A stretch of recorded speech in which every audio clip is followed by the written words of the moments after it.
Headlines के बाद अब रुक करते हैं विस्तृत खबरों की ओर और सबसे पहले बात आग के तांडव की। जालोर के महेशपुरा के पास बिजली के हाई वोल्टेज तार स्पर्श होने से बस में आग लग गई, जिससे बड़ा हादसा हो गया। 6 लोग जिंदा जल गए, वहीं 36 लोग झुलस गए, जिनका उपचार जारी है। दरअसल ये लोग 2 निजी बसों से मांडोली में मंदिर में दर्शन कर ब्यावर जा रहे थे। तभी एक बस महेशपुरा के पास नीचे लटक रहे बिजली के हाई वोल्टेज तारों से टच हो गई, जिससे बस में आग लग गई। जिसके बाद सूचना पर दमकल मौके पर पहुंची और बड़ी मशक्कत के बाद आग पर काबू पाया गया। उधर पुलिस और प्रशासन के आला अधिकारी मौके पर पहुंचे और जायजा लिया। इस वक्त की तस्वीरें भी हम वहां की आपको दिखा रहे हैं। तो एक बेहद दुखद और बड़ा हादसा, और बिल्कुल ये कल रात की तस्वीरें हम आपको दिखा रहे हैं जिस वक्त ये घटना हुई। और इस दुर्घटना के दौरान आपको बता दें कि 6 लोग जिंदा जले तो वहीं 36 लोग घायल भी हुए हैं।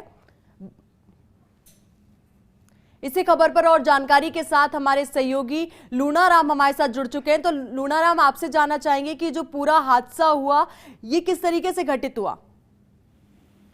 जिस तरीके से ये डिस्कॉम की सबसे बड़ी लापरवाही सामने आई है, इसमें जो हाई वोल्टेज बिजली के तार थे वो नीचे झूल रहे थे, नीचे थे। और जो ब्यावर निजी बस है जिसमें ब्यावर यात्री जा रहे थे मांडोली से, और जालोर के महेशपुरा के पास में निजी बस, जो 2 निजी बस थी उसमें से एक निजी बस पूरी तरह सुरक्षित है और एक निजी बस बिजली के हाई वोल्टेज तार के संपर्क में आ गई, जिससे आग लग गई। हादसा इतना दर्दनाक था कि 6 लोगों की मौत हो गई और दर्जन भर से अधिक लोग झुलसे हैं, जिनका राजकीय अस्पताल में उपचार जारी है। जो गंभीर घायल है उन्हें जोधपुर रेफर किया गया है। गंभीर और बड़ा हादसा होने के चलते जैसी सूचना मिली, दमकल मौके पर पहुंची और बड़ी मशक्कत, घंटों की मशक्कत के बाद में आग पर काबू पाया गया। दूसरी ओर जैसे हादसा हुआ, घायलों की संख्या ज्यादा थी और 6 लोगों की मौत हो चुकी है। ऐसे में अफरा तफरी मच गई थी। पुलिस और प्रशासन के जो आला अधिकारी थे वो मौके पर पहुंचे, पूरी घटना का जायजा लिया गया है। और अभी भी जो घायल हैं, जो झुलसे हुए हैं पूरे हादसे में, उनका उपचार है वो राजकीय अस्पताल में चल रहा है। बाकी जो जोधपुर में राजकीय अस्पताल है वहां पर रेफर किए गए हैं। हादसा काफी बड़ा था, लेकिन डिस्कॉम की अपने आप में एक बड़ी लापरवाही सामने नजर आती है कि किस तरीके से जो सड़क है उसके बीच में जो हाई वोल्टेज तार गुजरते हैं वो नीचे हैं और उसके कारण ये पूरा हादसा हुआ है। जी लूनाराम, देखिए जो हादसा हुआ बेहद दर्दनाक हुआ। 6 लोगों की जान चली गई तो वहीं 36 लोग झुलसे भी हैं। तो जो 36 लोग झुलसे हैं उनमें से किसी की क्या स्थिति गंभीर बताई जा रही है? अभी इसको लेकर कोई जानकारी नहीं मिल पाई है, लेकिन जो गंभीर घायल हैं जिनकी स्थिति बड़ी नाजुक थी, उन्हें जालोर से जोधपुर सरकारी अस्पताल में रेफर किया गया है। रात को ही रेफर कर दिया गया था और बाकी के जो झुलसे हुए लोग हैं जिनका राजकीय अस्पताल जालोर में लगातार चिकित्सा टीमों की देखरेख में उपचार जारी है। लेकिन इतना दर्दनाक हादसा कि एक साथ में 6 लोगों की मौत और दर्जन भर से अधिक लोगों का झुलसना। पूरी बस है वो पूरी तरह जब घटना स्थल पर जाके देखने पर पूरी बस हाई वोल्टेज बिजली के तार के संपर्क में आने से जल चुकी है। काफी बस को भी काफी भारी नुकसान हुआ है। एक दर्दनाक हादसा कहा जा सकता है। जी, और देखिए लूनाराम, जाहिर तौर पर डिस्कॉम विभाग की बड़ी लापरवाही तो सामने आई है, तो अब उनके अगेंस्ट क्या कुछ कार्रवाई हो सकती है? अभी पूरे मामले को लेकर कलेक्टर हिमांशु गुप्ता और जो डिस्कॉम के अधिकारी हैं वो सुबह जानकारी लेंगे। आज जब पूरे मामले में जानकारी ली जाएगी, इसमें मृतकों की संख्या भी बढ़ सकती है। अभी कुछ कहा नहीं जा सकता क्योंकि घायलों की संख्या है वो ज्यादा है और अभी भी कई सीरियस लोगों का उपचार लगातार जारी है। लेकिन इसमें जैसे ही डिस्कॉम के अधिकारी और कलेक्टर पूरे मामले में अपडेट लेंगे, जानकारी लेंगे, जिसके बाद में कहा जाएगा कि क्या कार्रवाई हो पाती है। लेकिन ये अपने आप में एक बड़ा सवाल है कि डिस्कॉम की बड़ी लापरवाही है कि जहां से सड़क, जो मुख्य सड़क है वो गुजरती है, जहां से बसों का और अन्य वाहनों का, बड़े वाहनों का आवागमन है, ऐसे में बिजली के हाई वोल्टेज तारों का, 33 केवी के हाई वोल्टेज तारों का नीचे होना अपने आप में बड़े सवाल खड़े करता है डिस्कॉम की अधिकारियों और कार्मिकों की कार्य प्रणाली पर। ये अपना एक दर्दनाक हादसा हुआ और डिस्कॉम की लापरवाही के कारण 6 लोगों की जानें चली गई और इतने लोग जो घायल हुए हैं उनका लगातार उपचार जारी है। मृतकों की संख्या बढ़ सकती है। तो ऐसे में डिस्कॉम के जो भी दोषी कर्मचारी अधिकारी हैं उनके खिलाफ भी कार्रवाई होनी चाहिए। जी, जी लुनाराम, आपसे ये और जानना चाहेंगे कि ये जो घटना घटित हुई कल कितने बजे हुई और साथ ही कितनी देर में आग पर काबू पा लिया, क्योंकि देखिए जाहिर सी बात है रात का वक्त था तो कुछ समय तो लगा ही होगा सारी व्यवस्थाएं वहां पे देखने में। जैसे ही ये जो दो निजी बस है, ये जो सब यात्री हैं वो आपस में रिश्तेदार और अन्य एक ही जगह से आए हुए थे, अलग अलग जगह के भी लोग अंदर थे। दो बसें थी जो धार्मिक जो मंदिर है वहां पे दर्शन के लिए पहुंची थी। दोनों बसें जब मांडोली से जालोर की ओर होते हुए ब्यावर जानी थी, लेकिन महेशपुरा जो बीच में जगह है वहां पर जैसे ही संपर्क में आई और आग लगी तो तत्काल सूचना दी गई। तो नगर परिषद की जो एम्बुलेंस थी वो जो सरकारी अस्पतालों में तैनात एम्बुलेंस वो वहां पे पहुंची, 2 से 3 एम्बुलेंस, और दमकल पहुंची। दमकल ने आग पर काबू पाने के लिए काफी मशक्कत करनी पड़ी, क्योंकि आग जो थी वो काफी बड़ी थी। पूरी बस में आग लगी हुई थी और एक और पूरी अफरा तफरी मची हुई थी। एक सबसे बड़ा सवाल इसमें ये भी था कि बस में कितने लोग हैं, कितने फंसे हुए हैं, क्या अभी भी लोग अंदर जिंदा हैं या कितने लोग जल चुके हैं। ये बड़ी कैजुअलिटी थी, बड़ा हादसा था। तो ऐसे में अफरा तफरी के बीच में सबसे पहले जो लोग वहां पे पहुंचे, लोगों की मदद से जो पुलिस पहुंची, कोतवाली पुलिस और तमाम जो पुलिस की टीमें वहां पहुंची थी, उन्होंने लोगों की मदद से, और जो एम्बुलेंस पहुंची थी उन्होंने कार्मिकों ने सबसे पहले जो अंदर लोग फंसे हुए थे बस में उनको निकालने का काम किया। उनको निकालने के बाद में लगातार जो दमकल पहुंची हुई थी उन्होंने आग बुझाने का काम किया। तो लगभग 3 घंटे से भी ज्यादा समय लगा, तब जाके आग पर काबू पाया गया। तमाम जो पुलिस और प्रशासन के जो आला अधिकारी थे, जालोर के डीवाईएसपी और जालोर एसडीएम और तमाम जो पुलिस के अधिकारी थे, वो भी देर रात को सूचना मिलते ही मौके पे पहुंच गए थे। पूरी घटना का जानकारी ली गई, घटना स्थल का जायजा लिया गया और जो बस जली है उसको वहां से हटाया गया है। और जो राजकीय अस्पताल में जो झुलसे हुए हैं पूरे हादसे में, उनका उपचार जारी है। वहां भी अधिकारी पहुंचे हैं, वहां पर भी जानकारी ली गई है। और जो सीरियस से जिनकी स्थिति क्रिटिकल है, अभी भी उपचार जारी है, जिनको जोधपुर रेफर भी किया गया, रात को ही रेफर कर दिया गया एम्बुलेंस के जरिए। और वहां पर भी सरकारी अस्पताल जो बड़ा है वहां पर लगातार उपचार जारी है। तो ये काफी दर्दनाक हादसा, डिस्कॉम के कारण एक निजी बस में आग लगना, इतने लोगों की एक साथ में मौत हो जाना। और हालांकि गनीमत इतनी कहा जा सकती है कि आग पर तुरंत काबू पा लिया गया और लोगों की तत्काल मदद मिल सकी। प्रशासन, पुलिस तत्काल पहुंच गई, तो अंदर जो लोग थे उनको समय रहते बाहर निकाल दिया गया, और जिसके चलते 6 लोगों की जरूर अभी तक मौत हो चुकी है, जो पुलिस ने पुष्टि की है, और बाकी जो लोग हैं वो घायल है। इससे भी ज्यादा बड़ी कैजुअलिटी हो सकती थी अगर समय रहते जो अंदर फंसे हुए लोग थे उनको नहीं निकालते। जी देखिए लूनाराम, इस तरीके की जो घटना है ये पहली घटना नहीं है कि बस में करंट लगने से लोगों की जान गई हो, एक बड़ा हादसा देखा गया हो, पर उसके बाद भी इस तरीके की लापरवाही कहीं ना कहीं इस विभाग की जो लापरवाही है वो सामने लेकर आती है कि क्यों इस तरीके की घटनाएं आए दिन सुनने को मिलती है, या इस तरीके के बड़े हादसे हो जाते हैं उसके बाद भी ये लापरवाही लगातार जारी रहती है।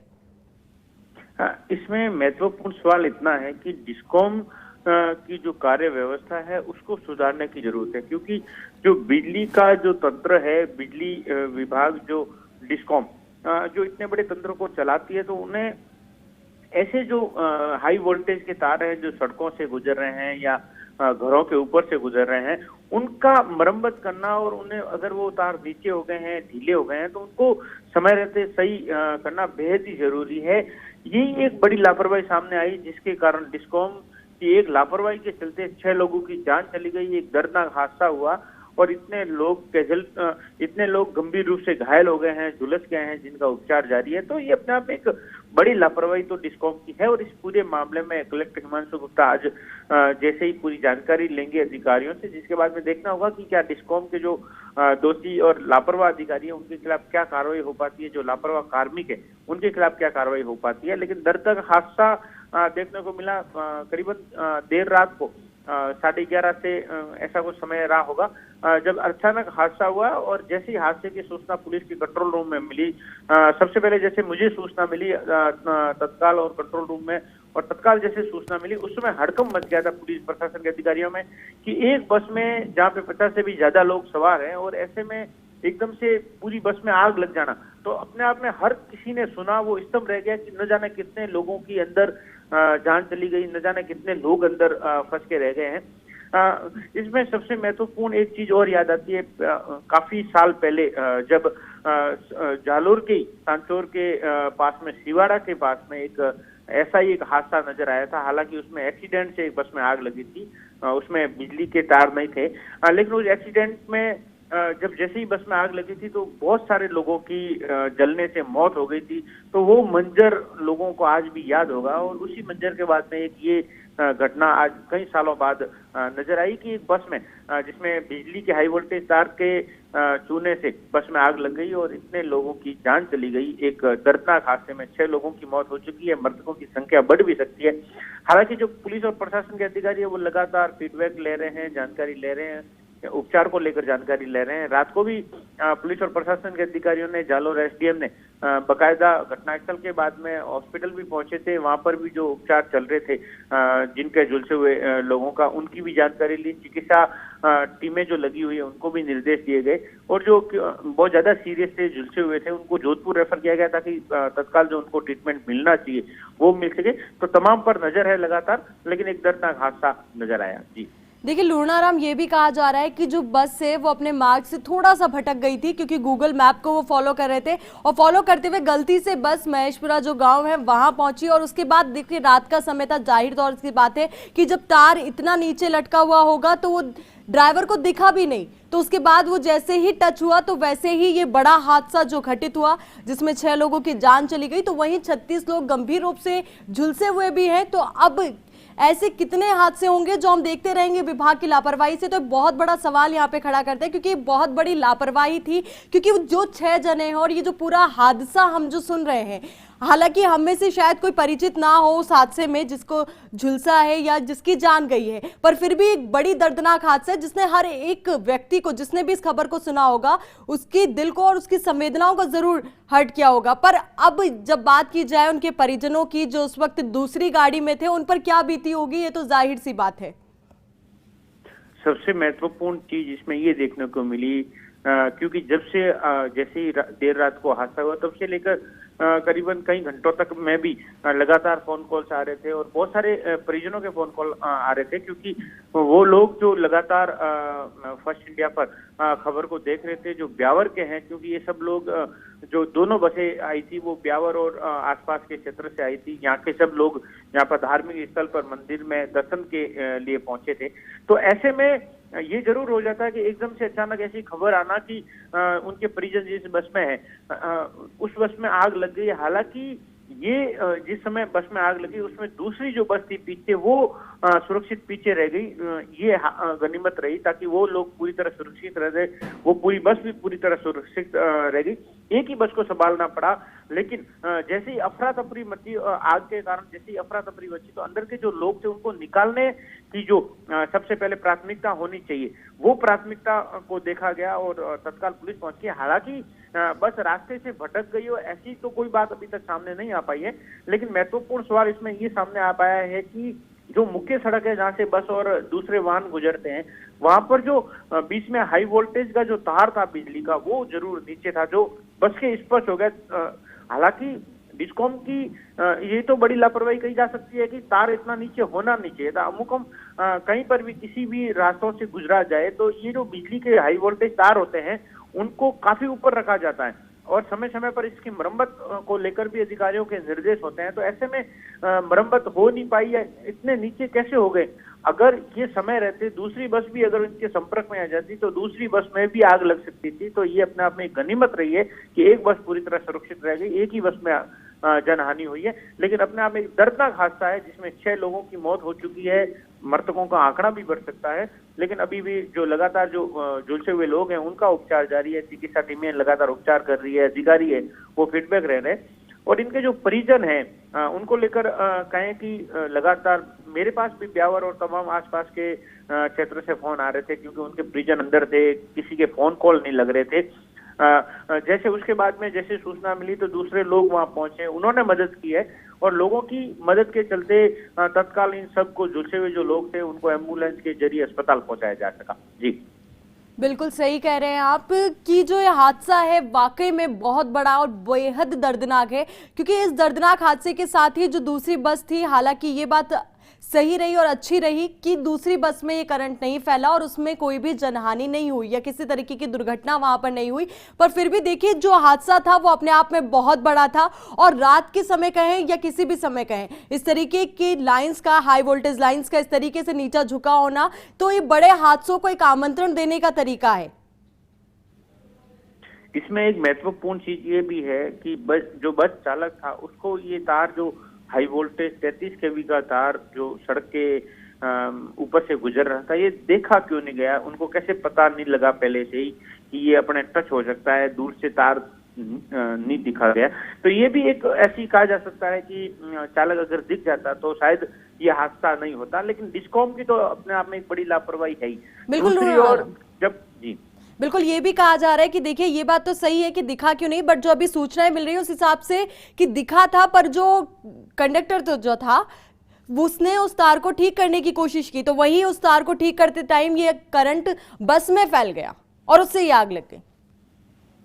जैसे ही बस उसके संपर्क में आई है तार के, हालांकि तार को सही करने को लेकर तो अभी कुछ कहा नहीं जा सकता, लेकिन जैसे ही हाई वोल्टेज, क्योंकि वो जो 33 केवी हाई वोल्टेज जो तार होता है वो उसके एकदम से नजदीक जाने से भी बड़ा हादसा हो सकता है। तो ऐसे में जैसे ही जो बस की ऊपर की सतह है उस पे जैसे ये तार स्पर्श हुआ तो तुरंत आग लग गई, और आग लगते ही अफरा तफरी बच गई, क्योंकि बस का जो आगे का सिरा था उससे लेकर पीछे के सिरे तक पूरी आग लग चुकी थी, सब खिड़कियों में आग लग चुकी थी। जो बस की स्थिति देखा जाए मौके पे जाके तो पूरी बस का जो हिस्सा है वो जलकर नष्ट हो चुका है। तो ऐसे में अंदर का जो पूरा था वहां भी आग लग चुकी थी। तो लोगों को जो बाहर निकलने में जो परेशानी हो रही थी वो ये थी कि चारों तरफ आग थी। तो ऐसे में लोगों ने, जो दूसरी बस की जो लोग थे उन्होंने मदद की, आसपास के जो लोग इकट्ठा हो गए थे उन्होंने मदद की, जिसके चलते बस से लोग जल्दी निकल पाए। अन्यथा बड़ा हादसा और भी हो सकता था। जो अंदर लोग थे उनमें काफी लोगों की जानें जा सकती थी। लेकिन यह है कि समय रहते उन लोगों को बाहर निकालकर तत्काल पुलिस और प्रशासन की मदद मिल सकी, चिकित्सा विभाग की मदद मिल सकी, उसके चलते इन सबके अभी तक जाने तत्काल इनको प्राथमिक जो उपचार मिलना था झुलसे हुए के कारण वो मिल पाया। और जो जोधपुर रेफर किए जाने थे, जो ज्यादा क्रिटिकल थे, जिनकी स्थिति बहुत ही खराब थी, उनको तत्काल वहां पे रेफर किया गया। तो ये अपने आप में कहा जा सकता है देर रात तक लगातार जो पुलिस और प्रशासन के जो अधिकारी थे, जो डीवाईएसपी है पुलिस के, उनसे लगातार मेरी फोन पर बातचीत हो रही थी। तो वो लगातार नजर बनाए हुए थे कितने लोग रेफर किए जा रहे हैं, कितने लोग अभी अस्पताल में भर्ती है। और एक समय तो ऐसा भी था कि अचानक पता ही नहीं लग रहा था न पुलिस प्रशासन को न अन्य लोगों को कि न जाने कितने लोगों की जानें चली गई है। क्योंकि एक बस जिसमें 50 के करीब लोगों का होना और पूरी बस में आग लग जाना तो अपने आप में एकदम सब लोग चौरके रह गए थे। पुलिस के कंट्रोल रूम में जब सबसे पहले ये सूचना पहुंची कि एक बस जिसमें 50 से करीब लोग हैं और अचानक पूरी बस ही आग लग गई है, तो शायद पुलिस के अधिकारियों के भी होश पक्का हो गए थे, प्रशासन के भी होश पक्का हो गए थे कि अचानक एक बहुत बड़ी कैजुअल्टी हो सकती है, बहुत बड़े लोगों की जानें जा सकती है। तत्काल लोग जो आसपास के लोग थे वो मौके पे पहुंचे और उन्होंने मदद की, पुलिस प्रशासन के अधिकारियों ने मदद की। लेकिन ये कहा है कि एक बड़ा दर्दनाक हादसा सामने आया जिसमें 6 लोगों की अभी तक जानें जा चुकी है। जी बिल्कुल लूणाराम, और सबसे बड़ा सवाल जो सबके जहन में है कि जिन 6 लोगों ने अपनी जान गंवा दी, जो 36 लोग बुरी तरीके से झुलसे हैं, और इस दर्दनाक हादसे का सही में जिम्मेदार कौन है? सबसे पहले महत्वपूर्ण सवाल यह है कि इस पूरे मामले को लेकर जब आज सुबह कलेक्टर जानकारी लेंगे तो जरूर जांच के आदेश होंगे, क्योंकि हाई वोल्टेज तार की स्पर्श से ही आग लगी है, ये तो स्पष्ट स्थिति है। चलती हुई कार में आग नहीं लगी है, कोई टक्कर नहीं हुई, कोई सामने वाहन से टक्कर नहीं हुई। तो ऐसे में बिजली के तार से आग लगना, बिजली के तार का स्पर्श होना, तो ये तो स्पष्ट हादसा नजर आता है कि गलती किसकी है। डिस्कॉम की जो लापरवाही है, बड़ी जो लापरवाही है, वो सामने नजर आती है। अब पूरे मामले में जांच होगी, जरूर कलेक्टर पूरे मामले में जांच के बाद में रिपोर्ट मांगेंगे, तब जाके पूरी स्थिति साफ हो पाएगी। डिस्कॉम भी अपने अधिकारियों कार्मिकों को लेकर जांच करेगी, जब डिस्कॉम की टीम भी जांच करेगी, क्योंकि इसमें डिस्कॉम का अहम रोल आ जाता है कि हाई वोल्टेज तार का स्पर्श होने से बस में आग लगी, एक बड़ा हादसा हुआ है जिसमें 6 लोगों की जानें चली गई है। और एक बात इसमें महत्वपूर्ण ये भी आती है कि कई बार कुछ दिन छोड़ के हर रोज ऐसे हादसे होते रहते हैं जिसमें करंट से किसी की जान से गई हो या जो बिजली के तार है वो नीचे होने से जान चली गई हो। जो ग्रामीण इलाके होते हैं, आसपास के जो ग्रामीण क्षेत्र है, वहां पर ये हादसे ज्यादा होते हैं क्योंकि तार नीचे होते हैं। वहां पे तारों को लेकर, मरम्मत को लेकर कार्मिक जो डिस्कॉम के तैनात होते हैं वो भी इतना ध्यान नहीं देते, तो वहां पे ऐसे हादसे नजर आते हैं। लेकिन इस बार जो दर्दनाक हादसा नजर आया है कि एक बस का स्पर्श होना और उस पूरी बस में आग लग जाना और एक साथ में 6 लोगों की जान चली जाना, जो अपने परिवार से बिछड़ गए, जिनके लोग थे, जिनकी 6 लोगों की जाने जा चुकी है, इतने लोग जो पूरी तरह झुलस गए हैं, तो अपने आप में एक गंभीर सवाल उठता है। पूरे मामले में एक निष्पक्ष जांच होनी चाहिए। निष्पक्ष जांच के बाद जो भी कार्मिक और अधिकारी दोषी पाए जाते हैं उनके खिलाफ कार्रवाई होनी चाहिए और वो भी कड़ी कार्रवाई होनी चाहिए, क्योंकि ये कोई मामूली सा हादसा नहीं है। एक गलती के कारण, एक लापरवाही के कारण 6 लोगों की जानें जा चुकी है।